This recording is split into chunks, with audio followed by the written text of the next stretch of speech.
Сәлеметсіңдер ме балалар? Ана тілі сабағы 39-шы сабақ. Бүгінгі тақырыбымыз мәтін. Ең алдымен каналға жазылып алыңдар. Бірінші жаттығуға назар аударайық. Санамақты тыңда, мазмұнын қимылмен көрсет. Саусақ жаттығулары. 1, 2, 3 деп жұмайық. Қалсын ептеп тыңайып. Саусақтарын салалы, өнерпазға лайық.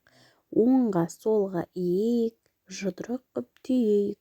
Биші күйші болуға тұр саусағым сұранып, алақанды ашайық, көкке шашу шашайық, қимылдады аспанда, жаттығулар жасайық.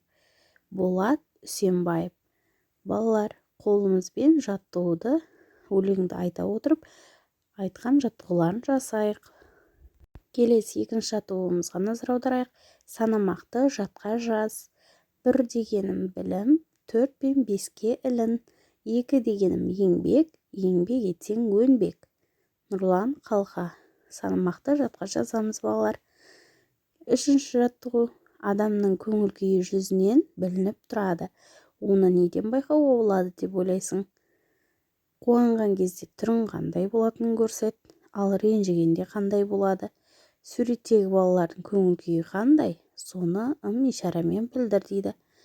Бірінші суретте Айгүл бізде күліп тұр, ал Мәди таң қалып тұр. Зәуре тыңдап түсінбей тұрған сияқты. Кемел де түсінбей тұр екен. Інжу жылап тұр. Әлихан ашуланып тұр екен. Міне балалар, адамның көңіл күйі осылай жүзінен, яғни іс-әрекетінен, мимикасынан байқалады екен. Жақсы балалар, сау болыңдар. Каналға жазылуды ұмытпаңдар.